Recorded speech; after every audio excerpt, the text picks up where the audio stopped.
오늘은 에클레시아의 무기에 대해서 좀 나눌 건데요. 몇 번 있어요. 무기가 있는데 이거를 우리가 속아서 무기인지를 모르고 있던 게 있었어요. 그리고 용납의 문화, 천국의 문화에 용납의 문화를 얘기할 텐데 이 용납의 문화가 상당히 중요합니다. 왜냐하면 우리 교회의 시작이 예수 그리스도 십자가에서 시작했기 때문에 우리가 주님께 용납받았잖아요. 다른 사람들도 나와 똑같이 용납받은 존재고 하나님께 거룩하고 귀한 존재라는 것을 인식하고 살아야 됩니다. 근데 그걸 너무나 잘 잊어요. 왜 있냐? 내가 보니까 저 사람은 저런 단계를 거치고 있는 것 같이 보이거든요. 내가 경험한 것보다 한참 못 미치는 경험을 하고 있어요. 저 사람은 내가 아는 영적 지식을 몰라. 그렇게 생각하면서 시작되는 거예요. 잠깐 기도하고 시작하겠습니다. 거룩하신 하나님 아버지 감사합니다. 저희들을 두세 사람이 주의 이름으로 모일 때 주님이 함께 하시겠다는 그 자리에 저희들을 초청하셨습니다. 지금 이 시간 여기 계신 주님을 바라보며 주님을 경배합니다. 주님, 저희가 어린아이와 같이 신령한 젖을 사모할 뿐만 아니라 살아계신 주님을 알기를 간절히 원하고 저희가 마음을 다하고 정말 온 힘을 다해서 주님을 알기를 원합니다. 이 시간 저희 눈을 여시고 저희 귀를 여시고 성령께서 말씀하시는 것을 듣고 보게 하여 주옵소서. 이 시간 이 자리에 성령의 기름 부음이 넘치게 흐르게 하시고 저희가 믿음으로 그 자리에서 취할 때 저희들에게 기름을 바르소서. 주님 말씀하시기 원합니다. 저희가 사모하는 것은 주님을 사모할 뿐입니다. 주님의 이름이 높아지기를 원합니다. 이곳에 예수 그리스도가 주이신 것을 선포하며 하나님 나라가 임하기를 선포하고 하늘이 열리고 주님 말씀하시기를 기도합니다. 이 시간 주님께 의탁합니다. 성령 하나님 말씀하시옵소서. 저희가 듣겠습니다. 예수님의 이름으로 기도합니다. 아멘. 우리가 에클레시아하고 사도에 대해 잠깐 나눴습니다. 사실 할 얘기가 되게 많거든요. 그 부분에서도. 에클레시아를 조금 더 보고 그 다음에 용납의 문화로 넘어가도록 하겠습니다. 예수님께서 교회란 말을 말씀하시기 전에는 교회가 없었죠. 마태복음에서 말씀하시기까지 없었습니다.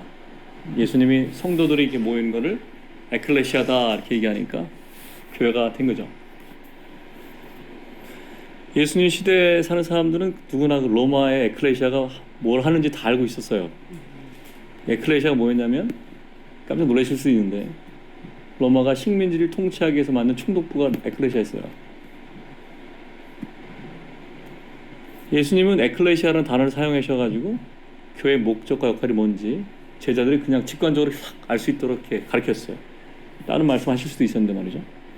그래서 현대 우리가 살고 있는 사람들은 에클레시아라면 교회구나 이렇게 탁 알고 있지 사실 에클레시아가 어떤 일을 했는지 잘 모르고 있습니다. 왜 로마 에클레시아를 좀 알고 싶냐면 그런 동일한 역할을 주님이 비유로 우리도 하나님의 에클레시아도 하기를 원하기 때문에 어떤 유사점을 좀 찾아볼 수 있을 것 같아요. 그런 걸 좀 이렇게 생각하시면서 말씀을 같이 한번 들어보시면 좋겠습니다. 그래서 그 역할을 충분히 이해할 수만 있다면 예수님께서 에클레시아로 부르는 의미를 더 구체적으로 알 수 있겠죠. 그래서 우리가 나아갈 방향을 좀 더 알 수 있을 것 같습니다. 지난번에 잠깐 얘기한 것처럼 로마 에클레시아의 목적은 식민지에 대한 로마의 그 통치를 견고하게 하는 거였어요. 식민지는 언제나 그 로마 정부의 통치를 거부하고 독립하고자 하는 항상의 어떤 메커니즘이 돌아가잖아요. 근데 이 로마 에클레시아는 정복제 사람들이 로마의 통치를 환영하도록 만든 거였죠. 그래서 어느 곳에 있든지 로마의 통치하고 왕권이 유지되도록 이렇게 했습니다. 주님이 세우신 에클레시아도 마찬가지입니다. 교회는 하나님의 통치를 거부하는 어떤 영역들이 있다면 그거를 하나님 나라를 가져오는 사람들에 의해서 그 영역이 하나님 나라를 통치 환영하도록 만드는 역할을 해야 되는 거죠. 그래서 교회가 세워지는 것은 어디나 뭐가 세워야 되겠어요? 그 로마 에클레시아가 가는 곳마다 로마의 왕권과 로마의 주권이 나타났다면 우리 하나님의 에클레시아가 나타나면 어떻게 됩니까? 주님의 왕권이 나타나야 되고 하나님의 주권이 나타나야 되죠. 그럼 자기가 주인 되는 자리에서 빨리 도망쳐야 됩니다. 꺾어야 돼요. 주님이 주가 되신 자리로 가야 되고 주님이 하나님의 축복이 나타나야 되고 하나님 나라가 선포돼야 됩니다. 근데 로마가 당시에 그 식민 지배하는 방식은 어떤 방식이었냐면 무력을 강압적으로 사용했을 것 같은데 사실 그렇지 않고 되게 온건하게 통치했어요. 보통 다른 제국들이 다른 식민지를 통치하거나 점령하면 아주 무자비하게 하고 뭐죠 남자들도 다 죽이고 다 전리품 다 가져가고 여자들은 또 종으로 쓰고 그렇게 했잖아요. 근데 로마의 식민 지배 방법은 고도화된 로마 문화를 전파하는 거였어요. 그래서 로마는 다른 제국과 비교해 보면 아주 온건한 방식을 취했습니다. 그런데 그렇게 온건하게 비폭력적인 방식으로 지배를 했지만 로마의 제국이 엄청난 시간 동안 했잖아요. 그 근본 이유가 뭐였냐 하면은 로마 제국의 문화 수준이 정복지 때 문화보다 훨씬 탁월했기 때문입니다. 그래서 정복지 사람들이 로마가 딱 자기 나라를 점령하면은 되게 환영했어요. 옛날에 저도 어렸을 때 그런 생각한 적이 있었는데 우리가 미국이었으면 좋겠다. 왜냐면 이게 미국 문화가 되게 뛰어났기 때문에 그러죠. 지금은 그러고 싶지 않습니다. 지금 한국 문화가 더 뛰어나니까. 지금은 한국인으로서 참 큰 하나님이 은혜를 입는 시대에 됐는데 어쨌든 로마의 과학과 기술, 정치, 문화 이런 것이 너무너무 뛰어났기 때문에 이 로마의 에클레시아가 가는 곳마다 로마의 문화를 이렇게 정복지에 퍼뜨리면은 그 문화가 다 정복지 문화가 다 로마화 될 뿐 아니라 식민지의 그 자주권을 가지려는 그런 노력도 흡수해버렸어요.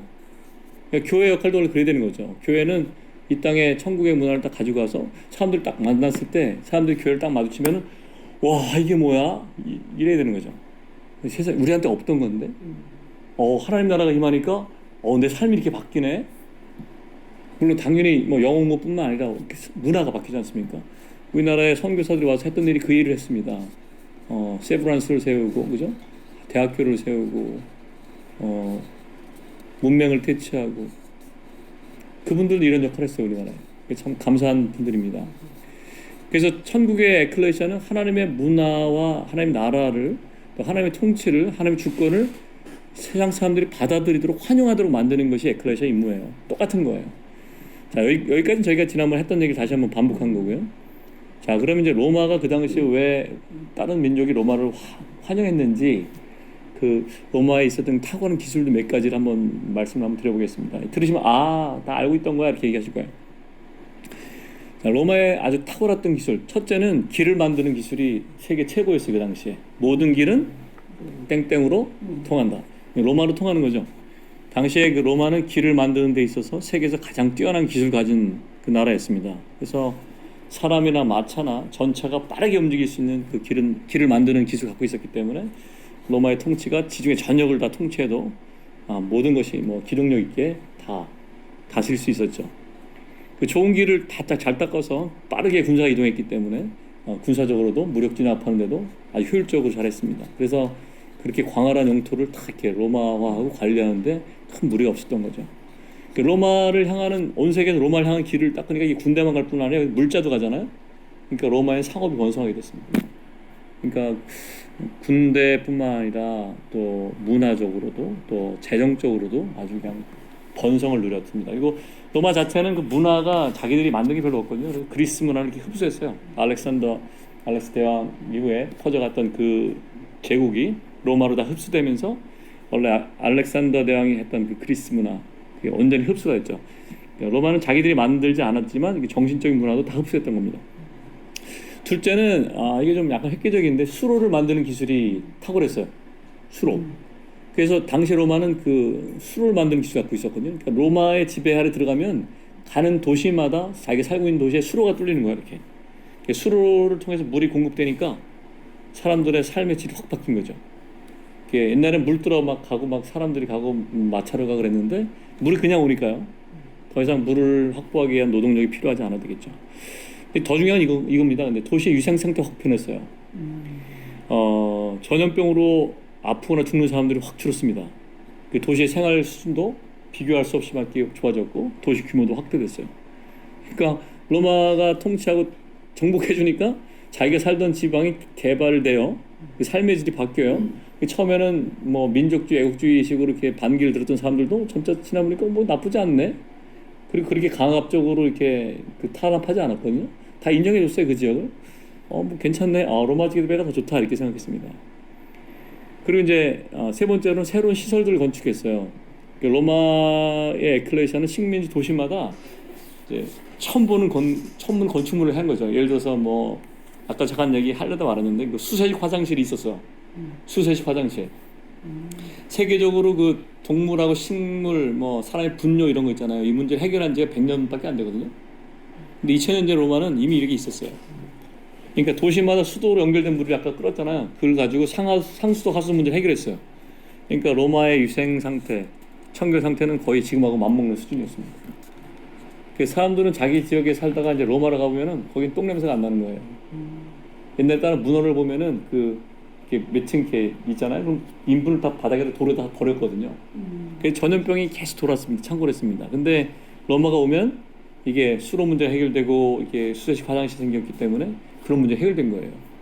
얼마나 좋겠습니까?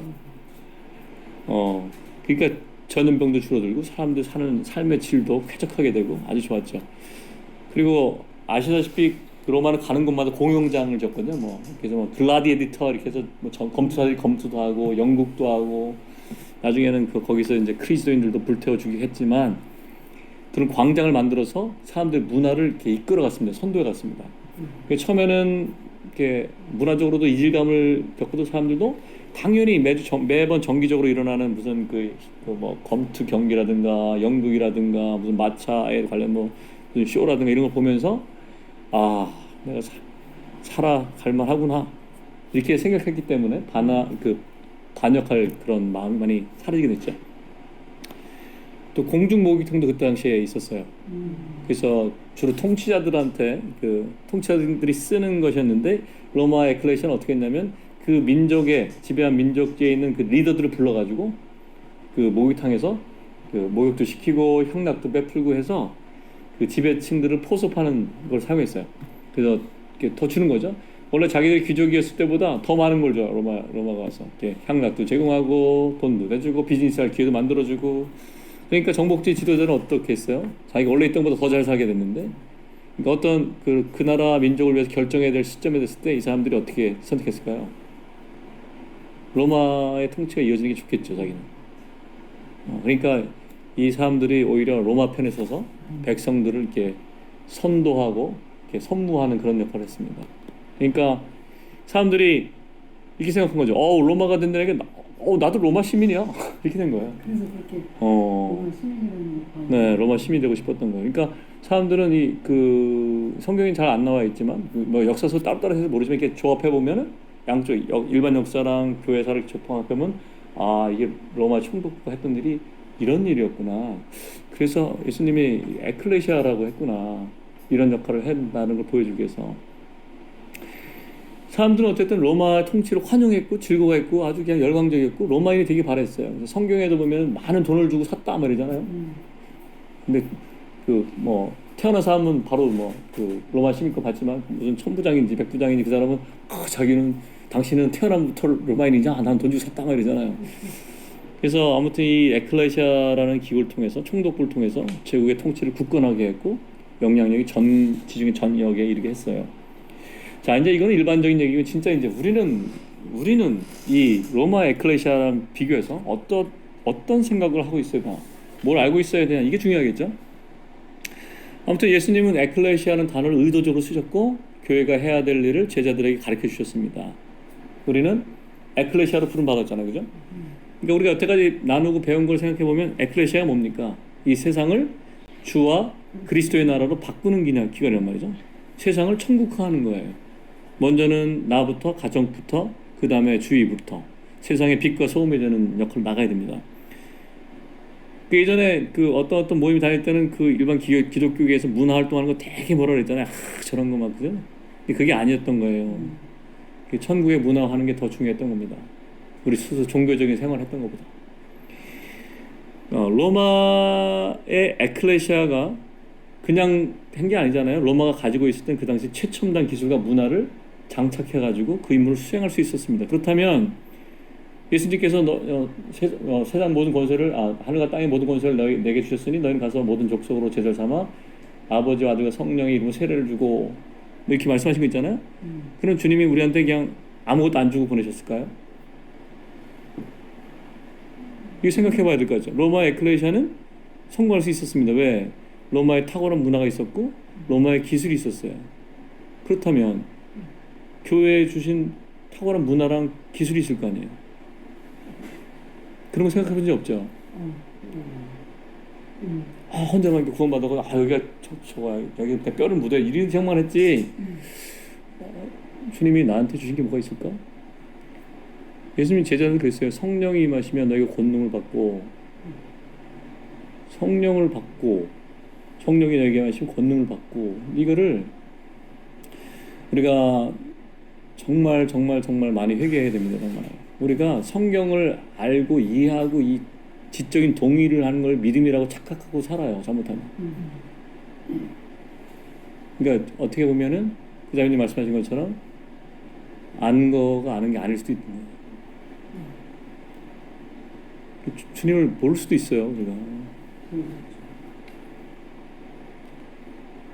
근데 이게 그냥 그렇게 된 게 아니고 사탄이 전략적으로 방해한 거예요. 우리를. 하나님의 에클레시아가 정상적으로 기능을 못하도록 기능들이 있는 것도 감추고 이렇게 안에서 어떤 이렇게 악한 그런 흐름을 만들어서 공격하고 참된 그리스도인을 죽이고 그러면서 어떻게 되냐면 지금은 천국에 뭐가 있는지 아무도 몰라요. 제가 오늘 말씀드릴 건데 주님께서 우리에게 정말 그 깊은 곳으로 인도하시면 좋겠고 정말 에클레시아에 준 기술이 뭐가 있나 문화가 있는지를 좀 볼 겁니다. 그 중에서 오늘은 제일 중요한 용납의 문화에 대해서 얘기할 거예요. 혹시 어쩌면 조금 길어질 수도 있는데 힘드신 말씀하시고 이렇게 한번 마음을 주님 인도하신 대로 천천히 한번 나눠보겠습니다. 아무튼 초대교회가 시대가 지나고 콘스탄틴 대제 이후에 로마가 교회가 국교화되면서 교회가 갖고 있었던 에클레시아에 있었던 많은 것들을 잃어버렸습니다. 어떤 사람은 그게 콘스탄틴 제제가 기독교를 국교화한 것이 기독교의 붕기에 이르렀다 그러지만 사실은 엄청난 퇴보기에 들어갔고 교회가 섞이고 혼합화되고 본질을 잃어버린 계기가 됐습니다. 종교개혁자들한테는 좀 미안한 얘기지만 제가 볼 때는 그 종교개혁은 10%도 제대로 못했어요. 오히려 종교개혁자들이 자기들의 그 어떤 영적인 그 뭐라 그러죠 헤게모니 싸움을 가는 동안 참된 그리스도인들이 많이 죽어갔고 지금도 여전히 수많은 분파로 나뉘어져 있고 우리도 여전히 아픔 속에 있습니다. 그러다 원수가 만든 거예요. 루터, 칼뱅이 물론 주님이 그들을 사용하셨기 때문에 저희가 그들을 비난할 수는 없지만 이 칼뱅이 만든 그런 것 때문에 얼마나 많은 사람이 죽었는지 모르시죠. 찌빙글리 때문에 얼마나 많은 사람이 죽었는지 모릅니다. 우리가 맨날 배웠잖아요. 찌빙글리, 칼빈, 루터 이렇게 무슨 이렇게 시대를 선도한 이렇게 물론 좋은 면도 있지만 그분들은 아마 그때는 그분들에게 그 정도밖에 빚이 없었을 거예요. 근데 지금 500년이 지났기 때문에 더 많이 나가 있어요. 사실 교회는. 근데 내가 담고 있는 공동체는 우리 사람들의 속성상 뭐냐면 내가 있는 모임이 최고여야 돼. 항상 자기가 항상 거기가 최고봉이에요. 그렇기 때문에 우리가 눈이 머는 거예요. 주님이 이 세대에 얼마나 많은 것들을 지금 주시고 지금도 성령께서 얼마나 많이 말씀하고 계시는지. 그래서 오늘 이 얘기를 하고 싶어요. 그래서 이 말씀 드리려고 합니다. 안타깝게도 이 사탄과 지옥의 문화는 이게 천국에 있는 놀라운 기술과 문화를 모르게 하려고 노력했고 하나님 백성을 속여왔습니다. 그 대표적인 게 그런 거예요. 은사중지론, 기적중지론. 기적이 안 일어난다. 하나님 살아계시지 않다는 얘기죠. 그게 어디 성경에 기록되어 있습니까? 그래서 하나님의 나라를 전파하고 천국을 문화를 풀어내면 이게 성령의 권능과 역사가 반드시 있어야 되는데 그분이 군대 장관이거든요. 그분이 리더예요. 근데 성령은 다 빼놓고 자기가 이해한 대로만 얘기해요.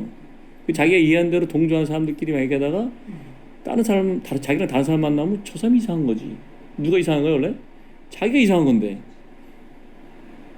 그래서 정작 하나님의 백성들이 그 교회에 주신 무기가 있는데도 불구하고 그 무기가 뭔지도 모르고 어떻게 사용해야 할지도 몰라요. 근데 이게 다 영적인 건데 에베소서 6장을 외워가지고 맨날 주 안에 강건하고 영적인 싸움을 하려는데 영적인 싸움을 하려면 성장, 자기 생명도 자라야 되고 구리 내려면 20세도 이상 되잖아요. 영적으로도 자라야 될 뿐만 아니라 무기가 뭔지 알아서 써야 되는데 무기가 뭔지도 몰라. 연습을 해본 적도 없어. 남이 그런 무기를 좀 배워보려면 이상하다고 지도 못하고 남도 못하게 맞고 그 영적 싸움을 하겠습니까? 기도도 안 하는데. 제 얘기하는 거예요. 제가 옛날에 그랬다고요. 제가 옛날에 그런 사람이에요. 제가. 그래서 원수가 속인 것도 모르고 우리는 태어날 때 영적 전쟁터에 태어나는데 이게 자기가 어디서 맞는지도 몰라요. 눈도 멀고 귀도 멀었어요. 원수는 공격을 하는데 나는 누구랑 싸우면 내 같은 크리스천랑만 싸워. 원수랑 안 싸우고. 그러니까 이게 우리가 이 문제를 해결해야 됩니다. 왜냐면 이런 걸 안 하고 우리가 영적인 게 어떤 건지도 모르고 나한테 내가 갖고 있는 게 뭐고 뭘로 싸워야 되는지 어느 방향으로 가야 되는지 하나님 나라가 이쪽 방향인지 저쪽 방향인지 알아야지 우리가 행방 없이 하지 않고 주님을 보러 갈 거 아닙니까? 그래서 성경을 배우는 것도 좋지만 내가 어느 자리에 있는지 주님 지금 나한테 뭘 원하시는지 그걸 봐야 되겠지 않겠어요? 주님 봐가지고 야 너 눈 멀었어 안약 사야 되고 그죠? 그렇게 해야 됩니다. 그래서 여태까지 많은 경우에 우리가 영적 전쟁터에서 셀프로 무장해제 했어요. 자기가 혼자 눈 가리고 귀 가리고 뭐죠? 꽁이 그랬나요? 그저 사냥꾼이 오면 머리만 땅에 쳐박고 이제 이는다고 그 꼴입니다 우리가. 근데 우리가 아까 로마 에클레시아를 괜히 본 게 아니에요. 왜 거기도 그러시면 우리도 뭔가 있어야 되지 않겠습니까? 천국에는 천국의 놀라운 기술도 있고 문화도 있고 하나님의 백성인 우리는 그게 뭔지 알아야 되고 그걸 사용하는 걸 익혀가지고 에클레시아의 주원 임무를 달성해야 되는데 그리고 안지 어떻게 하는 거야? 하면 어떻게 하는 거야? 어떻게 영적 전쟁을 할 수 있을까요? 그래서 저도 영적 전쟁이라는 주제의 책을 많이 봤는데요. 이거 뭐야? 우리 맨날 영적 전쟁이라는 게 보통 이제 어떤 일이 안 좋은 일이 생기면 그거만 기도하잖아요. 근데 하나님 나라는 원래 그런 일이 생기기도 전에 탁탁 이렇게 정비해가지고 막을 건 막고 세울 건 세우고 돌파해 나가고 이게 실제로 전쟁을 해야 되지 않습니까? 여호수아서를 한번 보세요. 거기 보면 여호수아가 자기 마음대로 하는 게 하나도 없어요. 성령께서 이렇게 올라가라 저렇게 올라가라 이렇게 하고 다윗도 그랬어요. 이렇게 하라 저렇게 하라 저렇게 하라. 우리가 그게 돼야 되는 거예요. 원래. 나는 그 진영 가운데 어느 자리에 있고 나는 지파 몇 번째 줄에 몇 번 있는 사람이고 내가 맡은 임무는 뭐고 난 뭘 가져가야 되고 내가 유사시에 누구를 도와야 되고 이게 다 있어야 되는 거예요. 이게 전략이잖아요. 이게 에베소서에도 다 풀어져 있어요. 이게. 뼈 마디와 마디 연결한다 그러죠. 내 다음에 마디가 누군지 다 알아야 돼요. 그 저 지체가 뭐가 약한지도 알아야 되고 내가 저 지체를 사랑하지 않고 미워하는데 그 지체 공격당하면 내가 막아주겠어요? 아이고 잘 됐네 이러고 있지. 그러니까 우리가 정말 다시 배워야 돼요. 정말 다시 배워야 됩니다. 자, 에클레시아의 무기에 대해서 좀 알아보겠습니다. 교회가 세상을 천국화하기 위해서는 무기가 있어야 되는데 그 무기의 조건이 있어요. 첫째 뭐냐면 세상에 있는 거 아니에요. 세상에 있는 것과 똑같으면 누가 교회 와서 그거 배우겠습니까? 그리고 로마의 기술과 문화가 탁월했던 것처럼 천국의 그 기술과 문화는 탁월해야 돼요. 딱 천국을 딱 접한 순간 주님의 사람 딱 접한 순간 와, 이 사람 나랑 영역이 다르네, 차원이 다르구나 이렇게 딱 알아야 되는 거죠. 그래서 예수님 원래 이 교회를 세우실 때 이걸 주셨어요. 예수님 부활하실 때 이미 다 주셨다고 이거를 다 교회에 다 주셨어요. 나중에 에베소에 보면은 뭐 사도와 선지자와 복음 전환자와 교사와 목사와 교사 얘기했잖아요. 이것도 좀 나눠야 돼요. 저희가 이게 역할이 있거든요. 그리고 성령께서 나눠주신 은사가 있어요. 각자에게. 그것도 얘기를 해야 돼요. 우리가 그걸 알아야지 우리가 사용할 거 아닙니까? 원래 그 예수님이 다 주셨는데 그거 있었기 때문에 그 핍박이 이렇게 심했는데도 불구하고 사람들이 교회로 그냥 저렇게 숨어가지고 그냥 존재하는 데만 멈춘 게 아니고 부흥을 했어요. 그 환난과 핍박 속에서. 예수님을 믿는 사람의 피가 흘릴 때마다 더 많은 믿음의 씨앗들이 번성하고 그 부활 생명이 막 폭발한 거죠.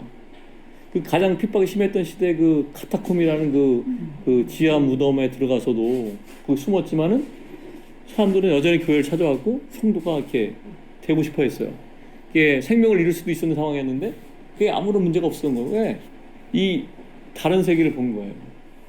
우리가 원래 교회의 모습이 어땠냐면 고린도전서 14장에 있는 것처럼 누가 딱 왔잖아요. 와, 하나님이 계시다 이렇게 돼야 되는 거예요. 우리 그렇게 되기를 바라요. 그렇게 돼야 된다고. 거기 성경에 나와 있는 대로 해야 돼요. 이게 성경 말을 바꾸거나 단어를 바꾸거나 하지 말고 그대로.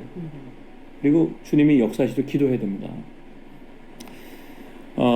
교회 안에서 그 로마의 그 탁월했던 그런 선진 기술과 비견할 수 있는 게 뭐냐면 첫째가 뭐냐면 성령의 은사들이에요. 성령께서 그분의 뜻대로 각 지체들에게 나누셨어요. 그 성령의 은사는 그 자체로 천국의 뛰어남과 탁월함을 세상에 풀어줄 수 있는 무기예요. 근데 이제 문제는 뭐냐면 개인적인 성령의 은사들만 가지고는 천국의 탁월함을 보여줄 수가 없어요. 그러니까 지금까지는 어땠냐면 그 성령의 은사들이 나타나는 사람도 있었거든요. 이렇게 어떤 사람은 뭐 치유의 은사가 나타나고, 어떤 사람은 예언의 은사가 나타나고, 어떤 사람은 뭐 이렇게 여러 가지 은사가 있잖아요. 병 고침이 있고 또 믿음의 은사가 있고. 그런데 개개인적으로 각자가 성령의 은사를 누리고 기뻐하고 개인적으로 이기는 생활 정도 해왔단 말이에요. 지금까지는. 근데 이 소수의 그리스도인들만 누리는 그런 성령의 은사를 사모하는 수준을 뛰어넘어가지고 교회 안에 이 초자연적인 그런 성령 은사들이 활성화돼야 돼요. 그래서 성령의 역사가 나타나고 교회가 그 세상에 천국을 갖다는 문화를 나타내는 그런 실제가 교회 가운데 나타나야 돼요. 그 개인적으로 은사가 나타나면 어떤 일이 발생하냐면 사람이 상태가 괜찮을 때 괜찮은데 교만해지면 큰일 납니다. 그래서 이런 문제를 많이 받기 때문에 그걸 거부하는 사람들이 있어요. 왜? 성령의 은사가 있지만 저 놈들 하는 걸 보니까 꼴보기 싫다 이거죠. 저거는 예수님의 인격이 아니다 이렇게 생각하신 거거든요. 근데 원래는 어떻게 되어야 되냐면 성령 은사는 자기를 위해 준 게 아니에요. 그리스도의 몸에 지체를 주기 섬기라고 준 거거든요. 그러니까 서로 연합해서 이렇게 하나의 문화를 이뤄갈 때 건강해지고 안전해져요. 그럴 때 사람들이 하나님이 주신 모든 능력을 체험할 수 있게 되는 거예요. 나한테 은사가 있는 게 중요한 게 아니에요. 그 공동체 안에 예수님의 그리스도의 몸으로서 은사가 나타나는 되거든요. 그러면 아쉬울 게 없잖아요. 그래서 서로 옆에 어떤 분이 더 은사가 뛰어나면 그분을 축복해주면 그 혜택을 자기가 받는 거예요. 그러니까 질투할 게 아니라고. 그래서 이런 그 초자연적인 문화가 있어야 되는데 수많은 사람들이 그 여러 가지의 과정 속에 또 아까도 얘기했듯이 원수의 공격도 있고 막 싸움도 있고 그러면서 교리적인 싸움, 신학적인 싸움 하면서 이 은사를 다 이렇게 터부시했어요. 그럼 뭘로 싸웁니까? 영분별을 못 하는데. 저 사람 안에 얘기하는 게 이게 성령 역사인지 마귀 역사인지도 모르고 있는데 좋은 말 한다고 따라가고 그러면 안 되잖아요. 주님께서 이 사람이 얘기하지 않은 마음에 있는 거를 알려주셔서 위로해야 되는데 그럼 지식의 은사가 없으면 어떻게 위로합니까? 남의 뒷다리 잡고 이렇게 긁어주고 있죠. 난 이쪽이 가려운데 엉뚱한 데를 그럴 수 있잖아요. 그렇지 않습니까? 어떤 사람은 말씀 가르쳐야 되지 않습니까? 어떤 사람은 복음도 전해야 되고요. 어떤 사람은 같이 울어주고 그래야 되잖아요. 근데 그게 자기의 어떠함이 나타나는 게 아니라 예수님의 성품이 나타나는 거거든요. 그러니까 예수님의 성품이 나타나는 그러한 그 합당하고 건전하고 온유한 이 은사가 활성화되면은 강력합니다. 어떤 사람이요, 다른 사람은 어떤 분은 이제 치유하는 거 좀 거부감이 있으신 분이 있거든요. 제가 실제로 아는 사람이에요. 제 후배가 서울대학교 나온 후배인데 그 친구가 원래 아버님이 치유 은사가 있었어요. 근데 그 아들도 그 은사를 이렇게 받은 거죠. 이렇게 물려 받았나 봐. 어떻게 받았는지 모르지만 받았어요. 그런데 그 아버지한테 좀 유명하신 분이니까 아버지한테 암 환자가 왔어요. 치료를 받으려고. 근데 아버지가 그때 무슨 일이 있었는지 해가지고 할 수 없어서 이 아들이 그때 손을 해본 적이 없죠. 암 환자를 치료해 본 적이 없어요. 이 친구는. 그러니까 성경에 보니까 손을 얹고 기도하니 나으리라 생각한 거예요. 아이는. 근데 암이 났어요. 병원에 가서 검사하니까 암이 흔적이 없어. 그러면 다른 사람들은 에이 뭐 그렇지 이렇게 할 수 있지만 그 본인은 암이 걸렸던 그 암 사기였던 그 사람은 어떻게 되냐면 살아계신 하나님을 만나는 거예요. 그러니까 나한테는 그게 아니지만 그 사람한테는 인생의 전환점이랄까 확 뒤집어질 수 있는 겁니다. 그게 귀한 거예요. 자, 이게 다음에 하도록 하거든요. 지금 여기서 시간을 많이 받으니까 다음에 하도록 하고 고린도전서 4장 19절에서 20절 한번 보겠습니다.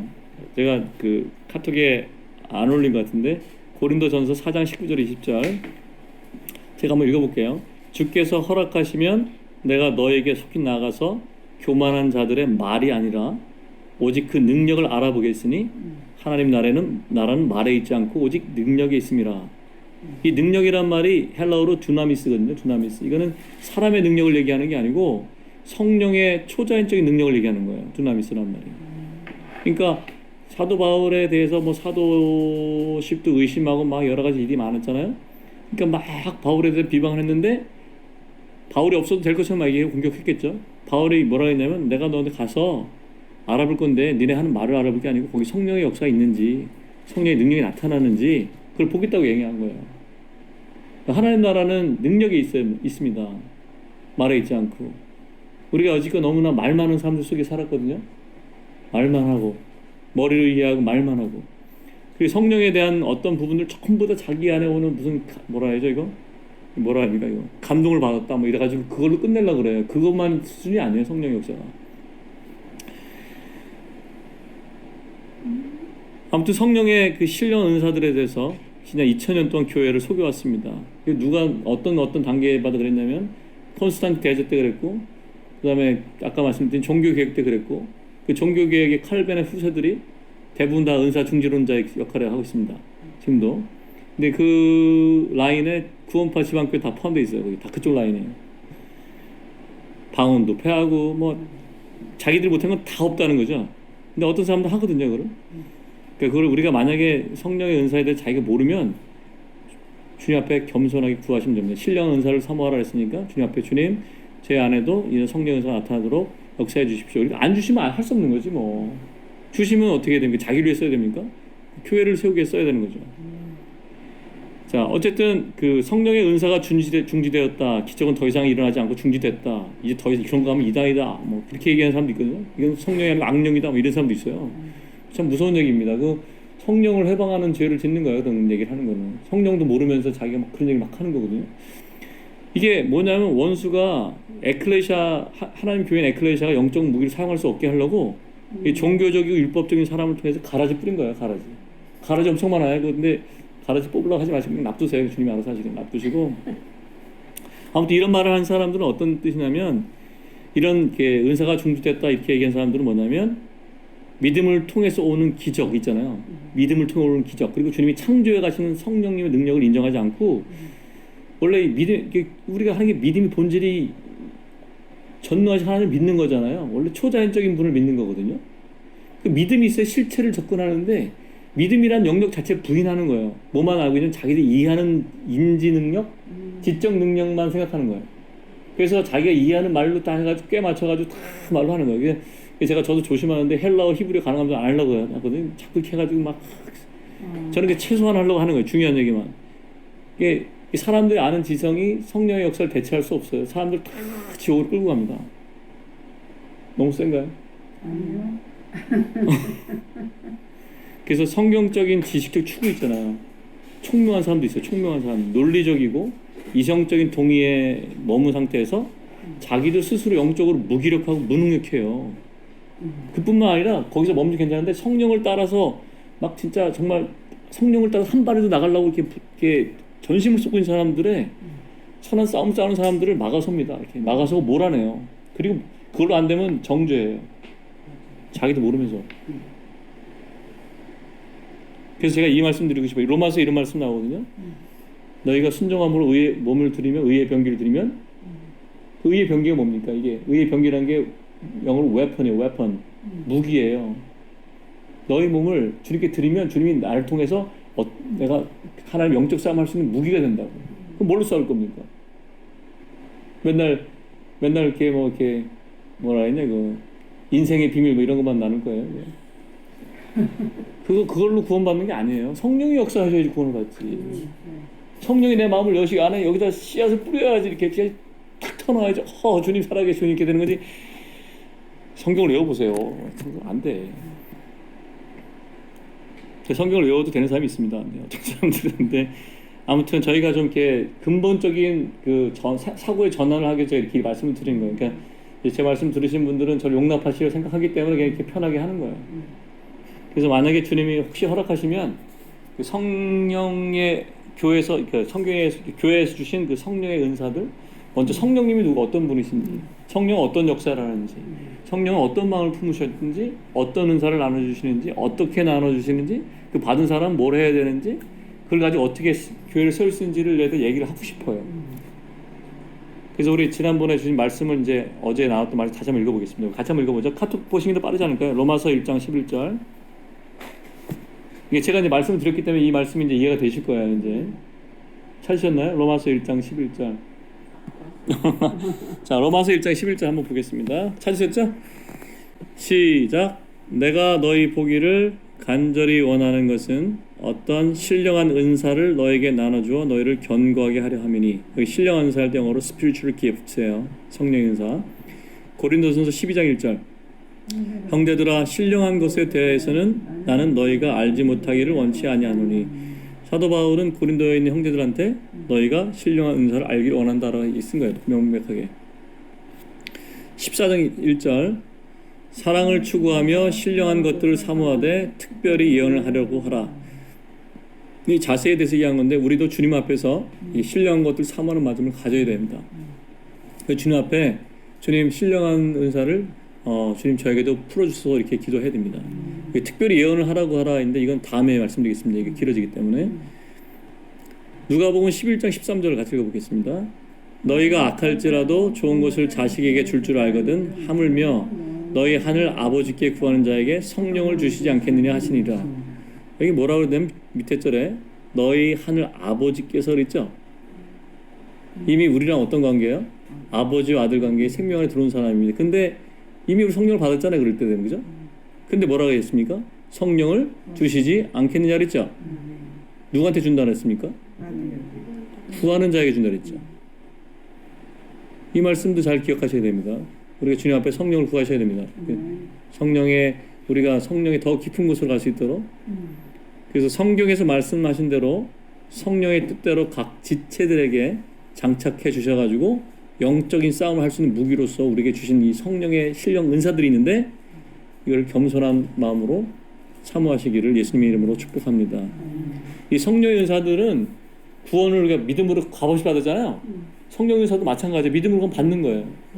네, 구하는 자에게 다 주십니다. 근데 그게 어떤 종류인지 몰라요. 왜냐면 유익하게 하려 하심이라 했으니까 교회와 그 공동체 유익하게 하시려고 하는 거예요. 어떤 사람들은 어떤 상황에 가면 자기한테 없던 은사도 나타납니다. 선교지에 그런 일이 많이 생겨요. 그래서 자기는 그런 걸 몰랐는데 어느 순간 성령께서 말씀하시면 하면 되는 겁니다. 손을 얹으라면 손을 얹으시고 안수하라면 안수하시고 찬송하라면 찬송하라면 됩니다. 이때 성령께서 하신 데 순종하시면 돼요. 자, 지금 생각보다 좀 오래 걸렸는데 이제 두 번째 용납의 문화에 대해서 가보겠습니다. 첫 번째 우리가 지금 에클레시아에 준 기술들에 대해 얘기한 거예요. 자, 근데 가장 큰 무기가 뭐냐면 이 용납의 문화입니다. 사실 오늘 제 마음의 부담이 여기 있어요. 용납의 문화 있는데 제가 주님께 기도하는 마음으로 이렇게 말씀을 나누고 싶습니다. 이거 어떻게 풀어가야 될지 성령께서 풀어주셨으면 좋겠습니다. 이게 다 알고 있는 거기 때문에 주님의 마음을 표현했으면 좋겠습니다. 예수님께서 아까 교회에 세우신 가장 기초되는 문화가 이 용납과 용서의 문화입니다. 그 교회의 기초가 예수 그리스도의 십자가죠. 예수님이 십자가에 못 박혀 죽으셔서 우리 모든 죄의 값을 다 대속하셨고 우리의 모든 죄는 예수님의 십자가의 피로 용서됐습니다. 이미 끝났어요. 그죠? 천국의 문화가 그러니까 용서와 용납의 문화인 게 너무나 당연합니다. 근데 왜 다시 이걸 나눠야 될까요? 왜냐하면 우리가 아까도 얘기했지만 실제로 우리가 지금 그 교회 생활 속에서 경험해오고 있는 게 실제 용서와 용납의 문화가 아니기 때문에 그렇습니다. 원래 에클레시아는 이게 있는 게 당연한데 우리 실제 삶하고 너무 거리가 멀어요. 많은 사람들이 그리스도 몸 안에서 용서와 용납을 경험하는 게 아니고 서로를 향해 정죄하고 판단할 문화를 경험하고 있어요. 자기랑 조금만 다르면 금방 정죄당합니다. 내가 같은 물에 속하지 않으면 금방 소외당합니다. 거기 하나님의 집이 아니에요. 사탄은 교회에 용서와 용납의 문화가 장착되는 걸 싫어하고 두려워합니다. 왜 그러냐면 세상에는 이게 없는 거예요. 세상에 용서와 용납이라는 게 원래 존재하지 않습니다. 그래서 오직 예수님 십자가만 용납의 문화를 가능하게 하는데 왜 그러냐? 내가 용서받은 자기 때문에 다른 사람도 용서할 수 있는 거예요.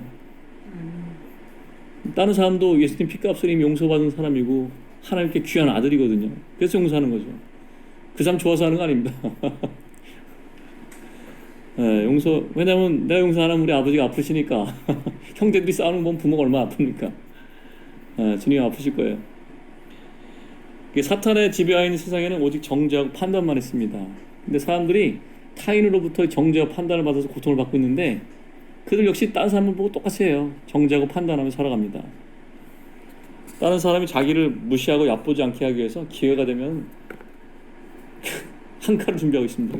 한 번에 끝내려고. 세상에는 그 용서와 용납을 가질 수 없어요. 어제 십자가 위에 세운 교회만 그 용서와 용납을 가질 수 있는데, 그 세상이 가질 수 없는 용서와 용납의 문화를, 그 사랑의 문화를 사람들이 봤기 때문에 그 카타콤에 가서도 죽을 줄 뻔히 알면서도 거기 간 거예요. 난 하루를 살아라도 정말 사람답게 살고 싶지 않았겠습니까? 자기가 받아들이고 하나님의 아들로 사는 거예요. 하루를 살아도 존재적으로 내가 주님 앞에 사는 겁니다. 그러고 싶지 않겠습니까? 그죠? 하루를 살아도 주님 앞에서 하나님의 당당한 아들로, 완전한 아들로 살고 싶지 않겠습니까? 근데 이게 용납과 용서의 문화가 에클레시아에서 가장 강력한 무기인데 사탄이 이걸 너무나 잘 알고 있어요. 그래서 창세기부터 시작해서 지금까지 끊임없이 이 땅의 정죄와 판단의 문화를 이렇게 퍼뜨리고 있습니다.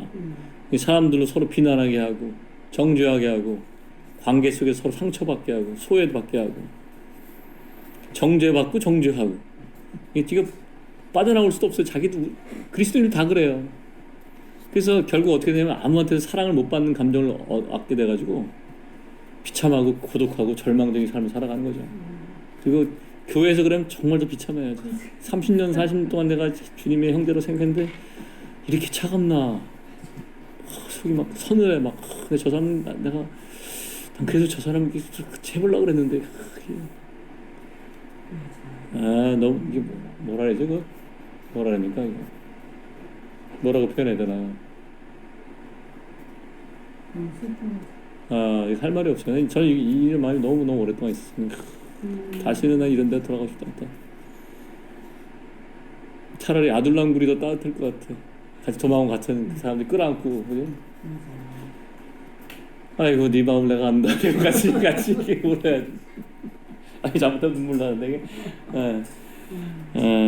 그래요. 가인부터 시작한 그 사람들이 신약에는 바리새인들, 율법주의자들인데 이 후손이 지금도 있어요. 어디냐? 여기 있어. 여기 있어. 우리 무의식 안에. 특징이 있습니다. 이 사람들은 자기들이 믿는 믿음이 옳다고 정통이라고 생각해요. 자기들이 최고라고 생각합니다. 그래서 자기들과 다르게 주님을 따라가는 사람들을 만나면은 처음에는 이렇게 그게 아니고 이렇게 끌어들이려고 하다가 했는데 안 되잖아요. 냉정합니다. 냉정해요. 상대를 안 대적해. 이게 다 원수가 뿌려놓은 거예요. 다. 스스로 그리스도인이라는 사람들도 여전히 우리가 정죄하고 판단합니다. 우리가 어떤 때는 심하면 우리 자녀들도 그래요. 자녀들에 대해서도 훈육해야 되는데 훈육을 어떻게 했는지 몰라서 정죄하고 판단하고 그렇게 하죠. 마음 상해하고. 그래서 많은 사람들이 아버지랑 관계가 안 좋아요. 엄마랑은 좀 아버지랑은 좀 관계가 안 좋아요. 그리스도인들이 원래는 성령을 따라 살면서 세상 가운데서 예수님과 같은 성품 열매를 맺고 천국의 문으로 사람이 들어올 수 있도록 하고 예수님을 내가 닮아가야 되는데 이게 교회를 다니면 다닐수록 살쾡이 같아 돼요. 이렇게 아주 살쾡이처럼 아주 이상해요. 말을 표현 못하면 이상해요. 그래서 현대 교회는 원래 이게 십자가 사랑의 기초는 이게 사랑을 하고 이렇게 세워주고 용납하고 관용하고 이렇게 주님이 나타나게 하고 그래야 되는데 아픈 사람 같이 끌어안고 울고 같이 이렇게 웃고 그래야 되는데 뭐 하는지 아세요? 성경 공부에 모여서 제자와 훈련합니다. 성경, 제 말씀 몇 번 드리잖아요. 성경 외워보세요. 천국 가나. 내 안에 사랑이 없는데 어떻게 천국 갑니까? 그렇지 않습니까? 예수님이 계신 곳이 천국이지. 그거를 우리가 사실 좀 이렇게 어른들이시잖아요. 젊은 애들 만나면 이렇게 안아주시면서 그런 얘기 하세요. 내가 널 사랑해. 진짜야. 그래서 밥 사주고, 잘하시는데 밥 사주시고. 애들 사랑해줘야죠. 근데 이제 지금 우리가 벌써 다 여러 번 얘기했는데 이게 용서와 용납의 문화 얼마나 이름이 그렇답니까? 얼마나 좋습니까? 근데 이게 말로만 쉬운 거예요. 실제로 이렇게 살아내시려면요, 주님 앞에서 결단하는 시간을 가지셔야 돼요. 나는 지금부터 용납과 용서의 삶을 살겠다 선포하고, 아까 제가 말씀드렸죠? 어떤 선지자 얘기했잖아요. 왔던 길로 가면 안 되고 다른 길로 가야 돼요. 왔던 길을 또 가면 똑같습니다. 똑같이 죽는 거예요. 근데 이제 그렇게 선택했잖아요. 신기한 일이 생길 거예요. 어떤 일이 생기냐면 계속 용서 용납을 해야 되는 상황이 생길 겁니다. 처음에 힘드실지도 몰라요. 그러니까 주님이 우리 결단을 들으시거든요. 이거 벌 주시는 게 아니라 훈련시키는 거예요. 이렇게 스텝 바이 스텝으로 가라고 이렇게 얘를 용서하면 이제 그 다음에 이제 자기가 이제 이게 능력이 더 커져가지고 뭐 게임에도 보잖아요. 누가 이기면 뭘 먹으면 딱 능력이 진짜 커지잖아요. 그래서 이 사람 용납할 수 있으면 그 다음 단계로 그 다음 단계로 그 다음 단계로 예수 그리스도 같은 단계로까지 자라기를 바랐어요. 그런 일이 있을 거예요, 진짜. 근데 그렇게 가야 되거든요, 우리가. 그래서 조금 어려울 수도 있는데 그래도 그때 예수님 편에 서기를 선택하셔야 돼요. 그래서 정 죽겠으면 예수님 편을 꼭 꼬라지세요. 주님 나 죽겠어요. 이러고. 그게 전 제가 해보니까 그것밖에 없더라고 방법이. 할 수 있는 게 없어. 그냥 선택의 순간마다 예수님 편으로 쓰러지는 거예요. 아유 살려주세요. 이렇게 하시면 좋겠습니다. 이게 왜 어렵냐면 아까도 얘기했지만 이게 무의식 영역 속에 나도 모르게 벌써 반응해요. 네, 영적인 메커니즘이 반응해. 난 저 사람도 모르는데 벌써 반응하잖아 이게. 어? 내 기류랑 다른 사람 금방 알아요. 뭐 말씀 안 하셔도 다 아시죠? 얼마나 많습니까? 그래서 이 무의식 속에 있는 정죄와 판단이 이거를 성령께서 바로 잡기 원하시는 게 뭐냐면 우리 안에는 견고한진이라고 표현한 거예요. 견고한진. 오직 성령의 능력으로만 이 강력한 파쇄할 수 있어요. 성령께서 비춰주지 않으면 절대 모르는 거예요. 자기는 되게 아주 견고하고 아주 뭐라 해나 충성된 그리스도인을 생각할 수 있는데 그 사람이 꼴통일 수도 있거든요. 저는 그런 사람 많이 봤어요. 자기 스스로 되게 깊이 있는 그리스도인이라고 생각하는데 제가 볼 때는 꼴통이야. 이게 나쁜 말인데 무슨 얘기냐면 자기 스스로 자기를 세워가는 거죠. 근데 이게 그 꼴통이 어디 있다 그랬어요? 여기 있어요. 여기 있어. 근데 학습 수준이 우수합니다. 상들이 될 것 같습니다. 교회에서도 성도들끼리 서로 정죄하고 판단하고 수근수근하는 일이 얼마나 많은지 모릅니다.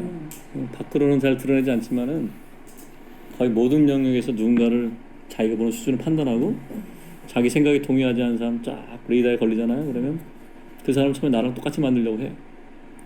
그래서 말은 하지 않지만 내 방식대로 너도 믿어야 돼. 이 얘기를 하는 거야. 내 스타일대로 해야 돼. 근데 똑같이 얘기합니다. 근데 시간이 지나잖아요. 아무런 변화가 없잖아. 아까도 얘기했듯이 그럴 때는 열린 교통을 할 사람 찾아. 자기 마음을 제가 저렇다고 딱 얘기를 하는 거예요. 그럼 어떻게 됩니까? 이 지체도 내가 하고 있는 정죄에 같이 참여하도록 하는 거예요. 그래서 예수님이 바울이 그랬나? 다른 사람이 죄에 참여하지 말라고 그랬잖아요. 이게 그거예요. 이거 우리 사실 돌아보세요. 얼마나 많은 이런 일을 합니까 우리가. 근데 문제는 뭐냐면 이런 자기 같은 사람 생각하는 사람 몇 명 모이잖아요. 이게 어떤 작으면 두세시고 크면은 큰 교단도 되고 어쩌면 이렇게 무슨 교회가 됩니다. 그러면 어떻게 되냐면 똑같은 생각하는 사람 모였잖아요. 자기들은 의로와 이게 최고야. 자기들 충성이야. 자기 목숨을 거쳐서 이 길을 가야 돼. 근데 뭔지 아세요? 이게 영적인 망상이에요. 집단적 망상. 이게 속고 있는 겁니다. 얘기해 주잖아 누가. 어떻게 보면 돌맞습니다. 얘기해 주면. 자 지금 막 스쳐가시는 생각들 보이시죠? 오늘 제 말씀 들으시면서 주님이 어떤 걸 얘기하실지 모르지만 이게 제가 다른 사람 비난하는 얘기 하나 제 안에 있던 걸 고백하는 거예요. 자기는 성령을 따라 살지도 않고 자기 중심적인 신앙을 하면서 다른 사람까지 망하게 끌고 가는 영적 망상이에요. 전담이 얘기하신 게 맞아요. 지도 어떤 사람을 만났어. 아주 오랜만에 해서 한 사람 딱 만나 귀한 사람 만났는데 자기는 몇 배나 지옥 자식을 만드는 거예요. 천국을 맡고. 왜? 우리가 천국을 여는 사람인데 내가 맡고 있으니까. 내가 성령을 인정하지 않는데 다른 사람은 어떻게 성령을 인정하나. 성령이 안 가시면 어떻게. 성령이 생명인데.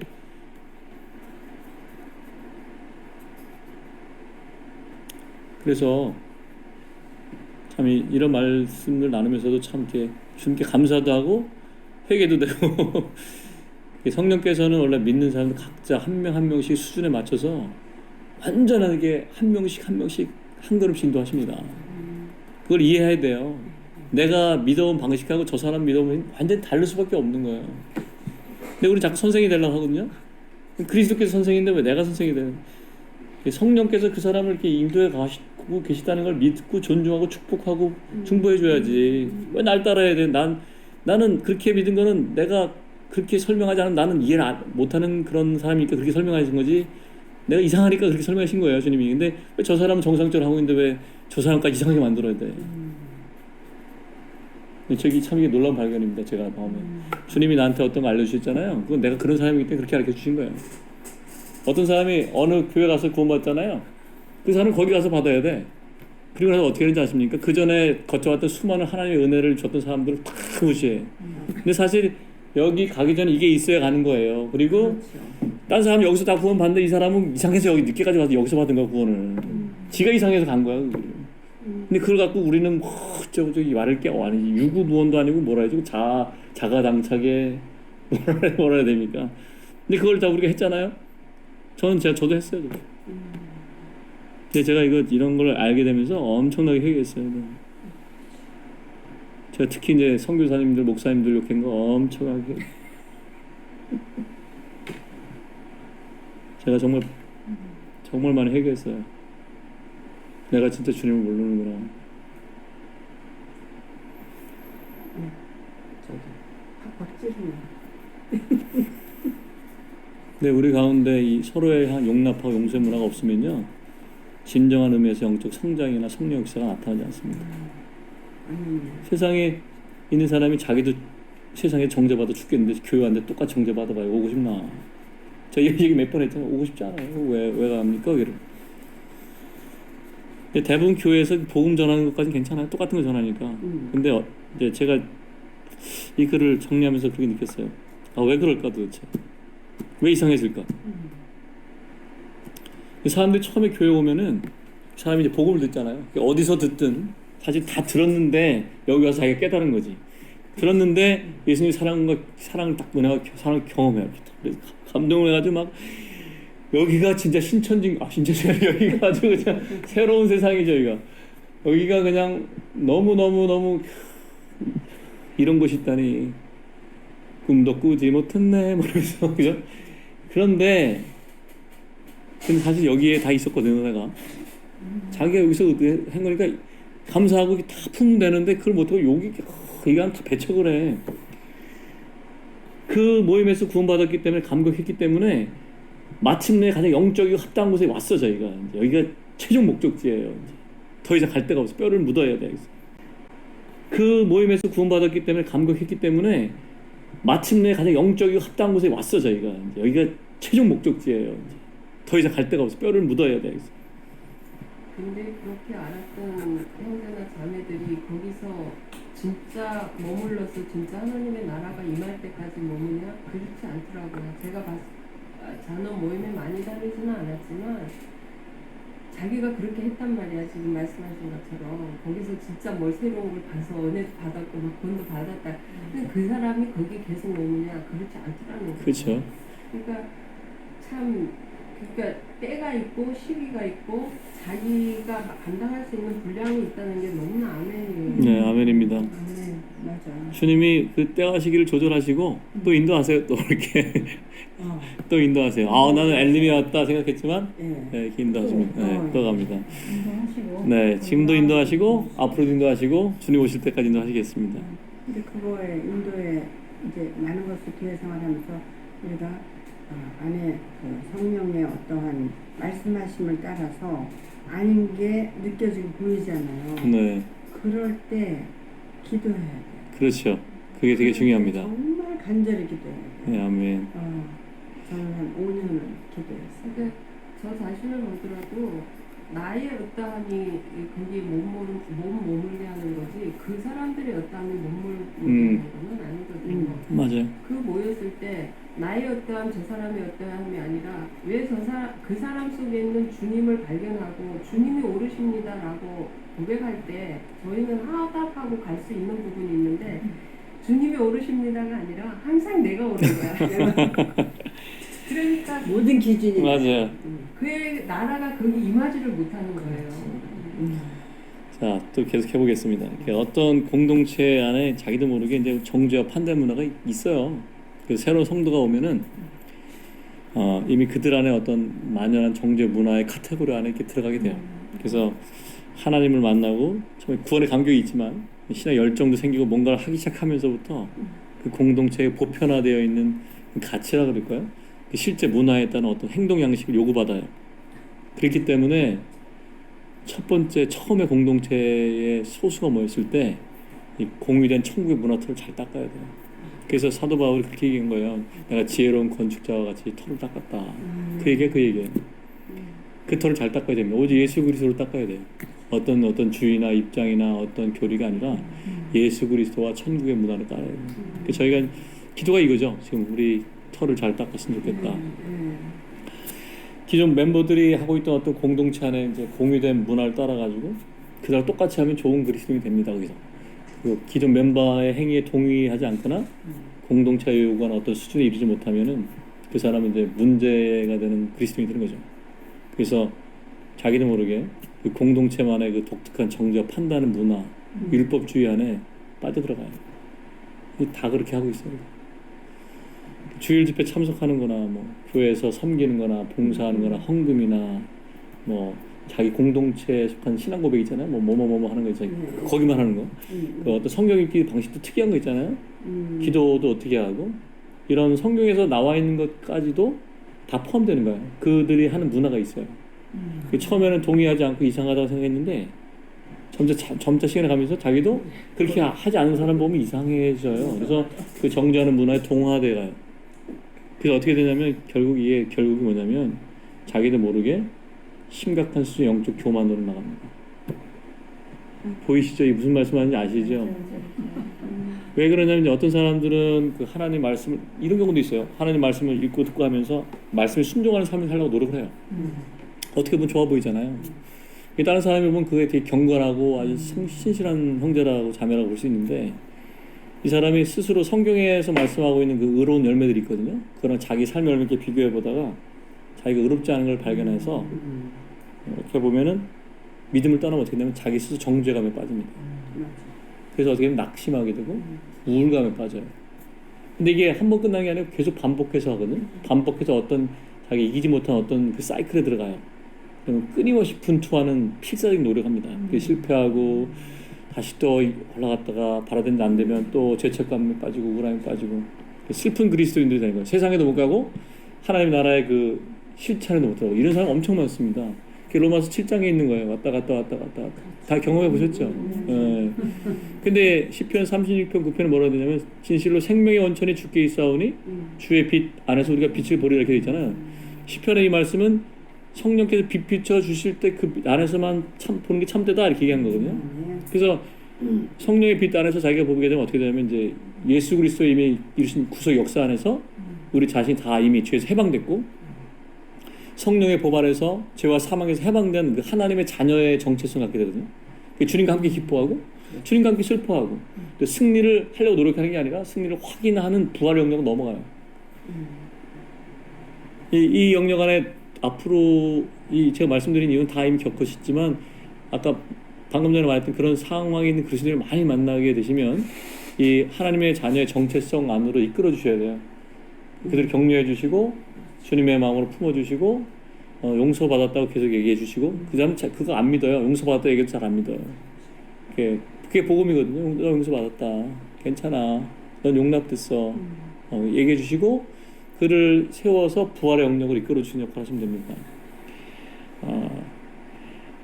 그래서 이제 근데 문제는 뭐냐면 아까 그렇게 막 계속 자책감, 자아 성찰하던 사람이 어느 날 은혜를 받았어요, 갑자기. 그래서 자기가 규정했던 이제 어떤 단계에 이르면 이게 의라고 생각하는 기준에 어떨 때는 도달할 때도 있거든요. 그러면 그걸 도달한 것을 자기 믿음의 그 수없이 많은 연수에 대한 보상, 드디어 내가 이걸 돌파했다라는 그런 감격과 함께 자기도 모르는 사이에 엄청 교만해집니다.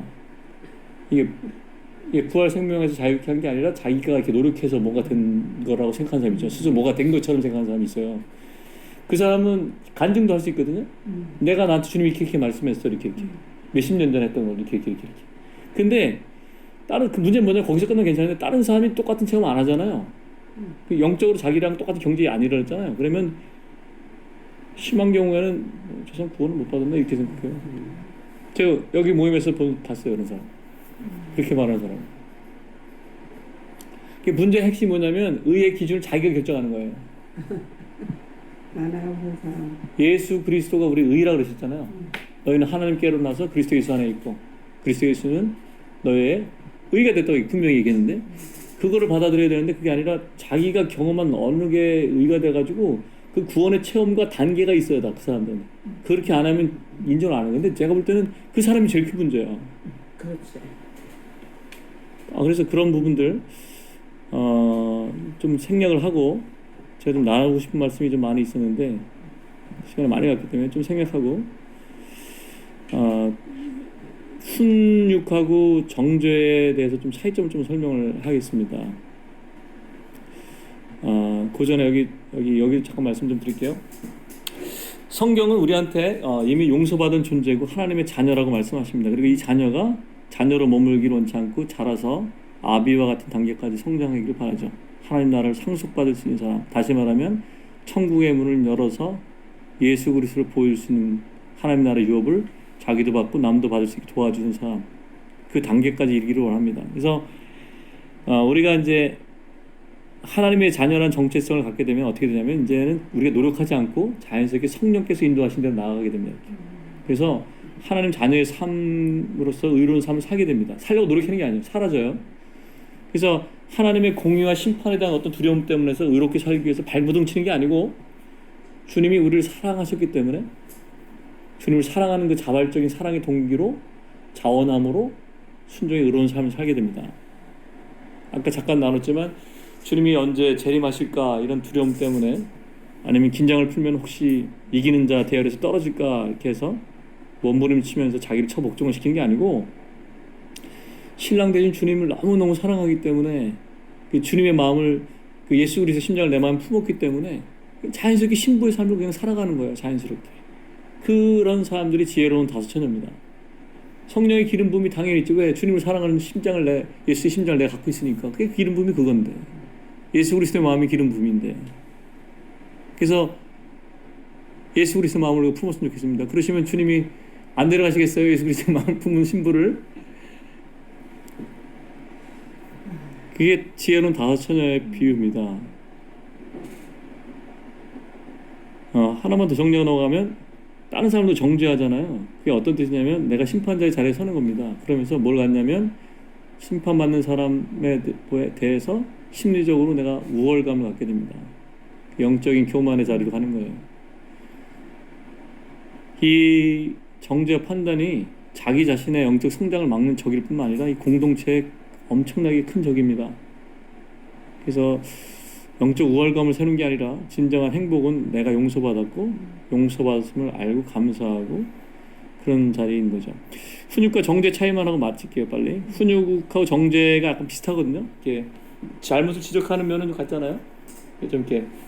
근데 이제 언어가 좀 비슷하긴 한데 이거 혼동하는 사람도 있더라고요. 보니까 훈육은 아시다시피 옳고 그른 것을 분별할 수 있도록 가르쳐가지고 바른 길을 선택하도록 돕는 거죠. 이 아이가 또 이 사람이 이 성도가 주님께로 가기를 바라는 마음에서 하는 거죠. 정죄는 심판하는 거죠. 넌 잘못됐어. 그건 죄야. 넌 죄인이야. 이렇게 심판하는 겁니다.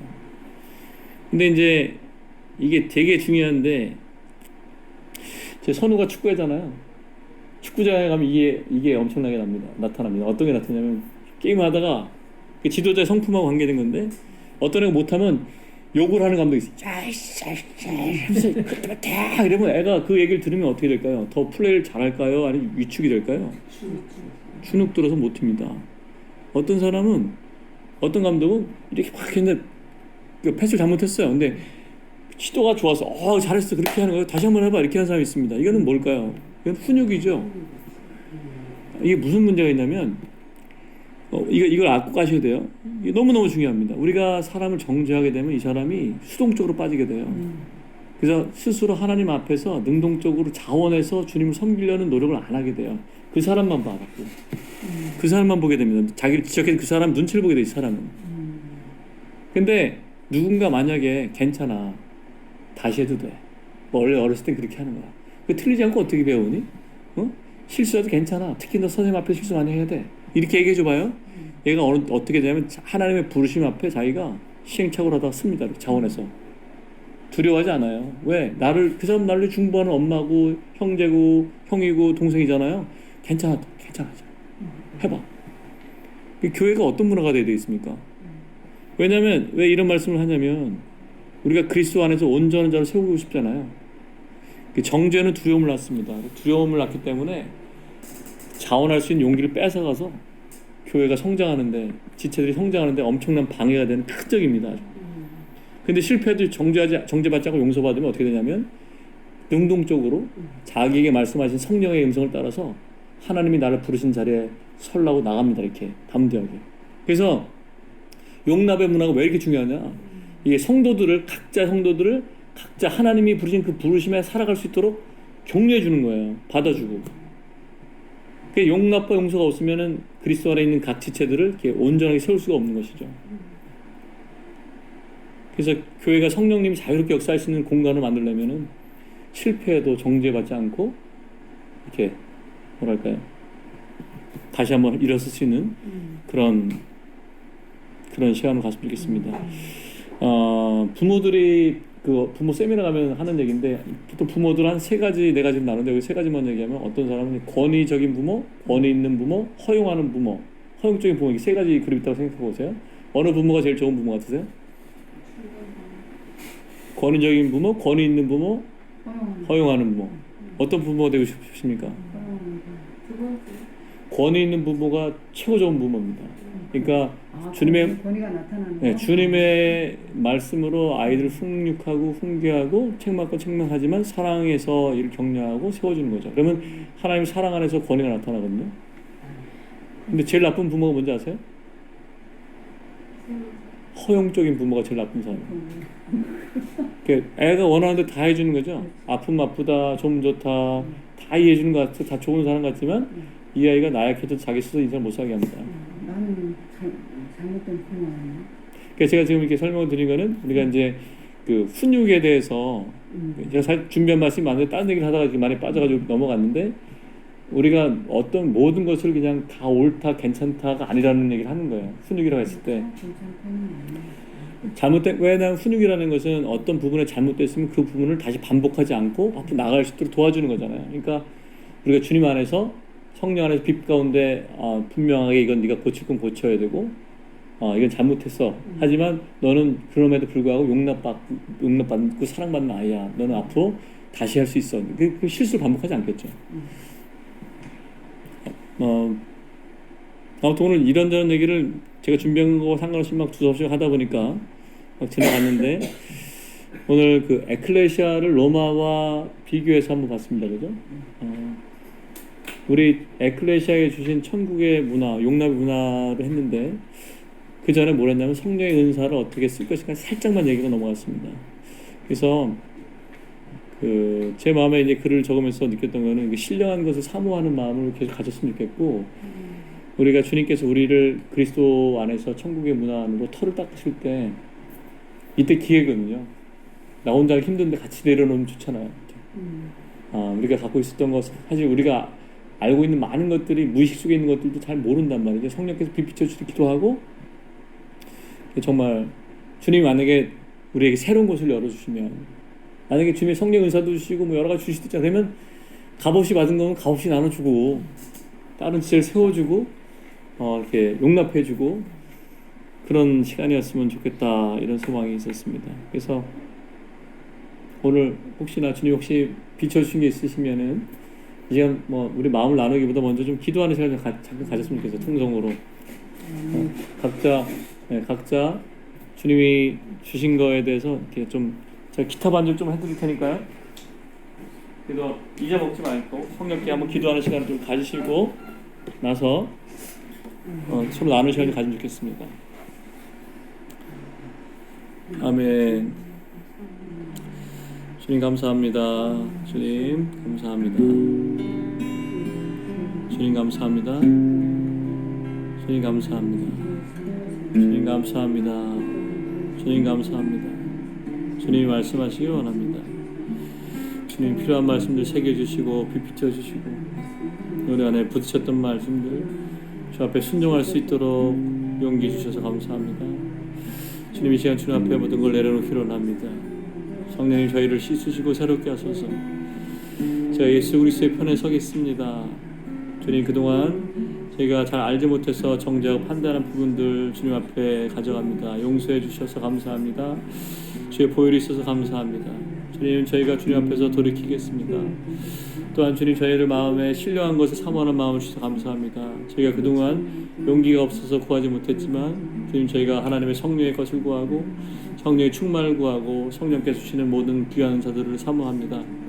저희들 자신을 위해서뿐만 아니라 하나님을 위해서 하나님의 나라를 위해서 에클레시아를 위해서 옆에 지체를 위해서 성령의 역사가 풀어지게 하소서. 당신의 거룩하신 말씀이 저희 삶의 실제가 되고 능력이 되고 역사하게 하시고 저희가 주님의 나라 안에서 장성한 자들로 아버지를 기쁘게 하는 자들로 예수 그리스도의 마음을 품은 자들로 함께 서서 하나님 나라의 문을 여는 당신의 에클레시아 사명 감당할 수 있도록 축복해 주시옵소서. 주님 이 시간 하신 말씀들 더 기억하기 원합니다. 주님 한 주 동안 또 당신께 생각나게 하시고 더 깨닫게 하시고 더 이야기하시고 실전에 이끌어 가시옵소서. 예수님의 이름으로 기도합니다. 아멘.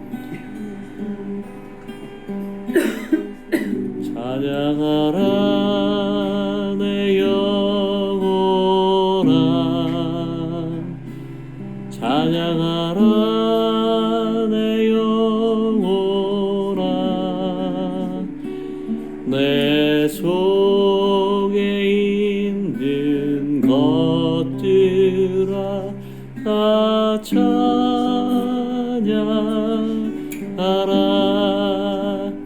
감사하라 내 영혼아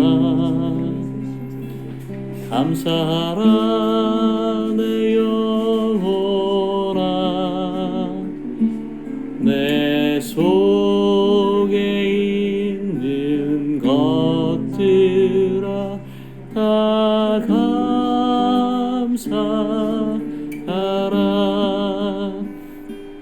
찬양하라 내 영혼아 찬양하라 내 영혼아